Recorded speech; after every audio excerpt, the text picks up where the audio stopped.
अब इस वीडियो के माध्यम से हम क्लास 11 फिजिक्स यूनिट 3 गति के नियम में अवकेंद्र बल के बारे में पढ़ेंगे कि अवकेंद्र बल क्या होता है, फिर उससे संबंधित कुछ आंकिक प्रश्न करेंगे। अवकेंद्र बल जिसको अंग्रेजी में कहते हैं सेंट्रीपिटल फोर्स, अवकेंद्र बल अर्थात सेंट्रीपिटल फोर्स। पिछले चैप्टर में मैंने ये भी आपको बताया था कि एक समान वृत्तीय गति क्या होती है और एक समान वृत्तीय गति में जो वृत्त के केंद्र की ओर त्वरण लगता है अर्थात अवकेंद्र त्वरण, उसका सूत्र क्या होता है। आइए थोड़ा सा समझते हैं अवकेंद्र त्वरण के बारे में, उसके बाद फिर अवकेंद्र बल के बारे में समझेंगे। एक समान वृत्तीय गति अर्थात जब कोई पिंड एक समान चाल से वृत्ताकार मार्ग पर गति करता है तो उसकी गति एक समान वृत्तीय गति कहलाती है। अर्थात ये अगर कोई वृत्त है तो इस वृत्त पर कोई कण जो है वो समान चाल से घूम रहा है, अर्थात इसकी चाल अगर v यहाँ पर है तो यहाँ पर भी चाल v है, यहाँ पर भी चाल v है, यहाँ पर भी चाल v है, सब जगह अगर चाल v है अर्थात एक समान चाल है तो इसकी गति हम एक समान वृत्तीय गति कहेंगे। अब इसमें जब कोई कण वृत्तीय गति करता है तो हम गति की दिशा भी प्रदर्शित करते हैं। गति की दिशा कैसे प्रदर्शित करेंगे, यहाँ पर अगर कण है तो इसकी गति की दिशा में यहाँ पर स्पर्शरेखा बना के प्रदर्शित करेंगे। ये गति की दिशा, गति का मतलब वेग की दिशा।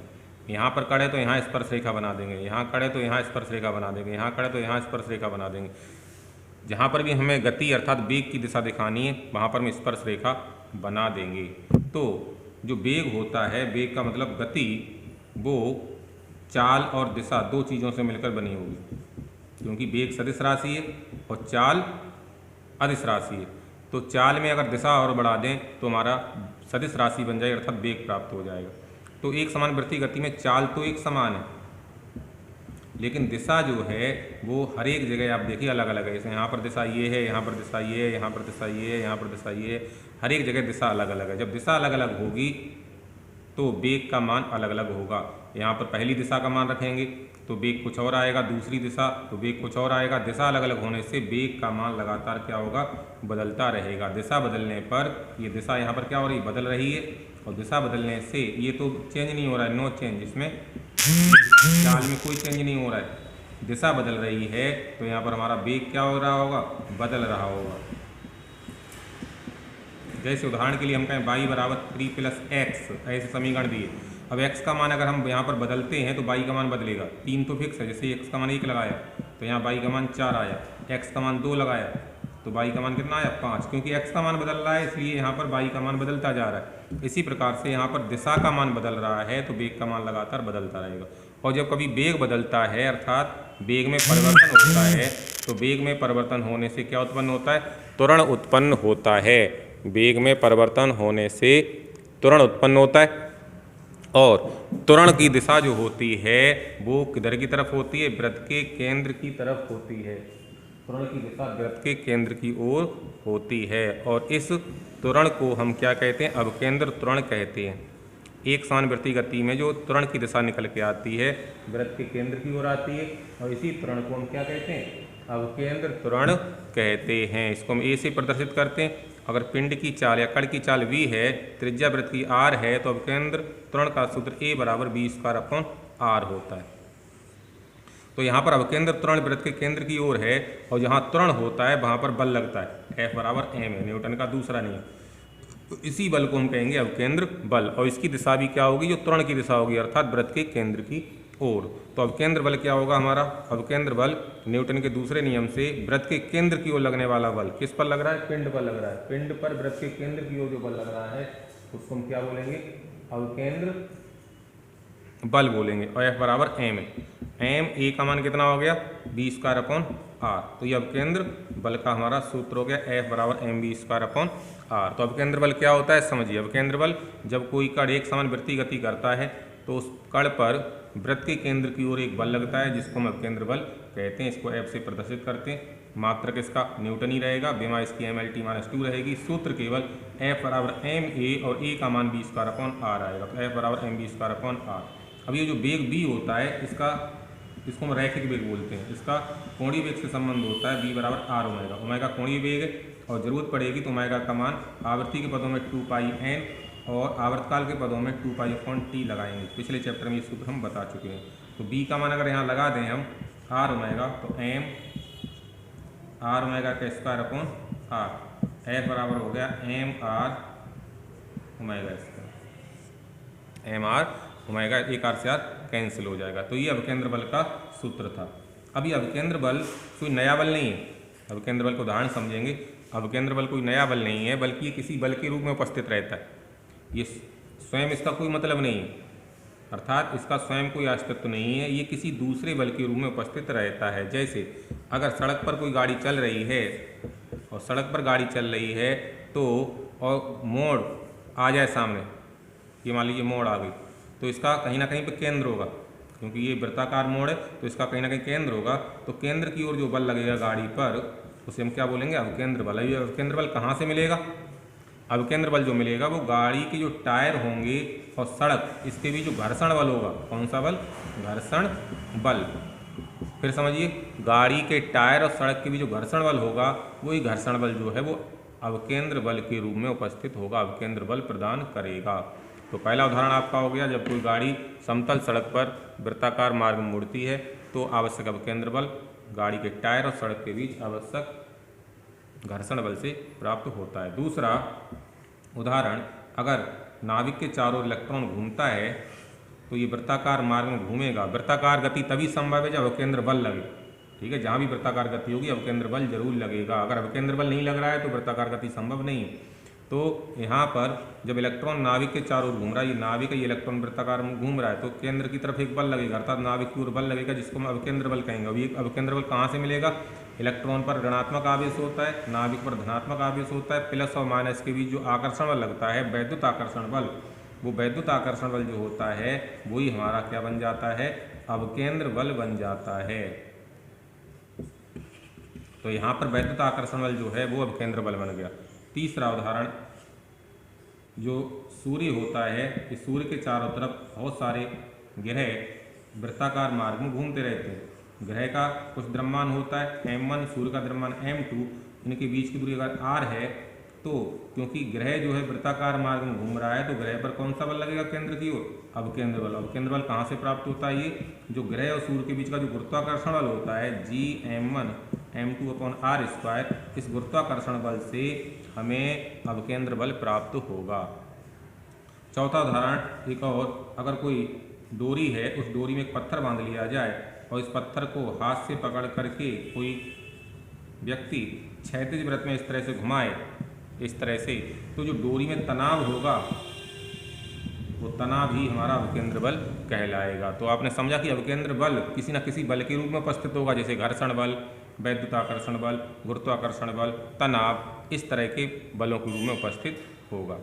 अब कोई अगर गाड़ी जो है वो मोड़ पर मुड़ रही है, समतल मोड़ है, कोई समतल वृत्ताकार मोड़ है और गाड़ी कोई अगर मुड़ रही है तो केंद्र की ओर एक बल लगेगा, जिसको हम क्या बोलेंगे, अवकेंद्र बल। और ये अवकेंद्र बल किससे मिलेगा, हमने बताया था घर्षण बल से मिलेगा। और घर्षण बल क्या होता है, घर्षण निर्भर करता है तल के खुरदरेपन पर। सड़क जितनी ज़्यादा खुरदरी होगी उतना ही घर्षण बल ज़्यादा लगेगा, और घर्षण बल जितना ज़्यादा लगेगा उतना ही गाड़ी बैलेंस बनी रहेगी। घर्षण बल का मतलब रोकने वाला बल, जमीन से चिपकाने वाला बल। तो घर्षण बल का मान जितना ज़्यादा होगा उतना ही गाड़ी आसानी से मोड़ को पार कर लेगी। तो अगर घर्षण बल का मान इस अवकेंद्र बल से कम हो गया तो गाड़ी केंद्र की ओर गिर जाएगी। अवकेंद्र बल का मतलब केंद्र की ओर लगने वाला बल, अर्थात गिराने वाला बल, केंद्र की ओर गिराने वाला बल। घर्षण बल का मतलब संभालने वाला बल।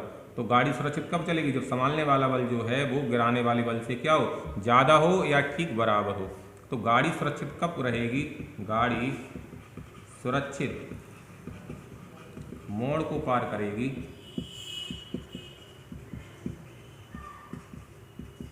जब क्या होना चाहिए, घर्षण बल जो है वो अवकेंद्र बल से बराबर या अधिक होना चाहिए। घर्षण बल का सूत्र क्या होता है, म्यू एस इंटू आर। घर्षण बल को एफ एस से लिखते हैं, म्यू एस इंटू आर, और इसका सूत्र M B square upon R. और आर क्या होगा, प्रतिक्रिया इस पर आर होगी, नीचे बाहर एम जी होगा, तो आर बराबर एम जी। एम से एम कैंसिल हो गया, तो 83 गुणा करिए तो कितना आ जाएगा, B square less than equal to mu S R G. अर्थात v less than equal to mu S R G, अर्थात गाड़ी की जो अधिकतम चाल किसी मोड़ पर होनी चाहिए वो हम इस सूत्र से निकालेंगे। ये चाल निर्भर किस पे करती है?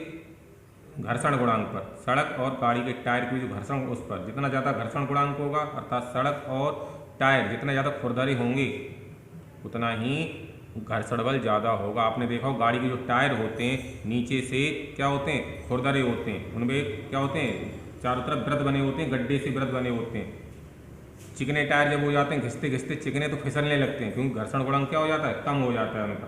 तो खुरदरे टायर होना चाहिए, चौड़े टायर होना चाहिए, और सड़क भी खुरदरी अगर है तो गाड़ी मजबूती के साथ बिना गिरे हुए मोड़ को आसानी से पार करेगी। आपकी गाड़ी के टायर घिसे हुए हैं अगर, या सड़क चिकनी है, तो घर्षण गुणांक कम होने से गाड़ी के गिरने के चांस ज़्यादा रहेंगे। अधिकतम जो चाल हो सकती है वो बी मैक्स, मैक्स का मतलब हुआ बराबर का चिन्ह लगा देंगे, mu S into R G होनी चाहिए। दूसरा, सड़क की त्रिज्या जितनी ज़्यादा होगी उतना ही आप चाल ज़्यादा रख पाएंगे। अगर बहुत छोटी त्रिज्या का वृत्त है, अचानक गली आ जाए, मोड़ आ जाए और आपने गाड़ी को बहुत तेज़ी से मोड़ दिया तो गाड़ी गिरने के चांस ज़्यादा रहेंगे। तो जितनी चौड़ी सड़क होगी, जितनी ज़्यादा त्रिज्या की सड़क होगी, आप उतना ही अधिक चाल से गाड़ी चला सकेंगे। आइए समझते हैं कुछ आंकिक प्रश्न। क्वेश्चन नंबर ए, 2.5 किलोग्राम द्रव्यमान का एक पिंड 2.5 मीटर त्रिज्या के वृत्ताकार मार्ग में 5 मीटर पर सेकंड चाल से घूम रहा है। ये द्रव्यमान दिया है m 2.5 किलोग्राम और त्रिज्या r दी है 2.5 मीटर। त्रिज्या को r से लिखते हैं। 5 मीटर पर सेकंड चाल, तो b बराबर 5 मीटर पर सेकंड। चाल को हम b से लिखेंगे। लगने वाला अभिकेंद्र बल F निकालना है, तो अभिकेंद्र बल का सूत्र भी बताया था mv²/r। m का मान लगा 2.5, b स्क्वायर 5 का स्क्वायर, r का मान 2.5, 2.5 कैंसिल, तो 5 का वर्ग 5 पंजे 25 न्यूटन। ठीक है, ये अभिकेंद्र बल आ गया। इसकी दिशा क्या होती है? दिशा जो होती है हमेशा वृत्त के केंद्र की ओर, वृत्त के केंद्र की ओर। ठीक है, बहुत ही आसान सवाल था, सूत्र पर आधारित है। दूसरा, 1 किलोग्राम द्रव्यमान का एक पिंड 1 मीटर त्रिज्या की लंबी डोरी, एक लंबी डोरी है 1 मीटर लंबी, और ये वृत्ताकार मार्ग में पिंड जो है पत्थर, इससे बांध दिया गया है और यहाँ से कोई व्यक्ति है हाथ से पकड़ के इसको लगातार घुमा रहा है। तो जो डोरी की लंबाई है वो वृत्त की त्रिज्या कहलाएगी, क्योंकि जितनी लंबाई होगी उतनी त्रिज्या का वृत्त बनेगा। तो r बराबर मतलब क्या हुआ? त्रिज्या वृत्त की, वृत्त की त्रिज्या। वृत्त की त्रिज्या यहाँ क्या होगी? डोरी की लंबाई, डोरी की लंबाई। और ये कितनी दी है आपको? 1 मीटर। और m बराबर द्रव्यमान दिया है पिंड का 1 किलोग्राम, और जो 10/पाई चक्कर प्रति सेकंड। चक्कर प्रति सेकंड क्या होती है? आवृत्ति। आवृत्ति को n से लिखते हैं। 10/पाई चक्कर प्रति सेकंड, अर्थात 1 सेकंड में चक्करों की संख्या, कितने चक्कर लगेंगे सेकंड में, वो आवृत्ति कहलाती है। क्षैतिज वृत्त में घुमाया जा रहा है।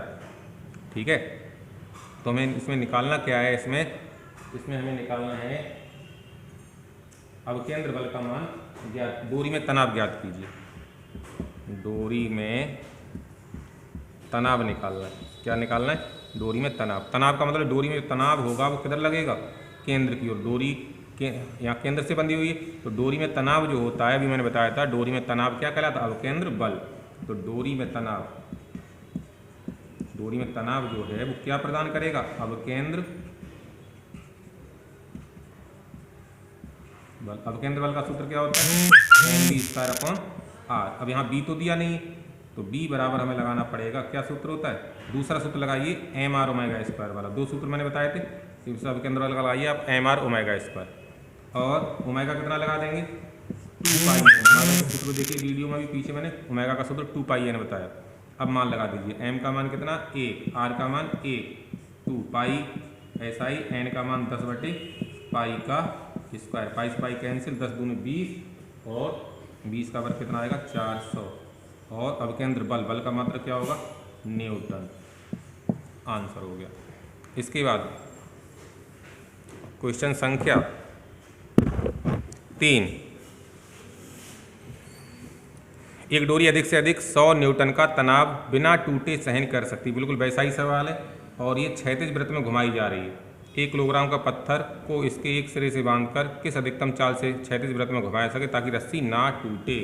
तो इसमें हमें अधिकतम तनाव जो T मैक्स दिया है, अधिकतम तनाव का मतलब अभिकेंद्र बल, ये तनाव दिया है, तनाव को टी से लिखते हैं, तनाव टी मैक्स अर्थात अवकेंद्र बल F, और इसका मान हमें दिया है कितना 100 न्यूटन, और m बराबर पिंड का द्रव्यमान दिया 1 किलोग्राम। करा किस चाल से घुमाया जाए, v निकालना है,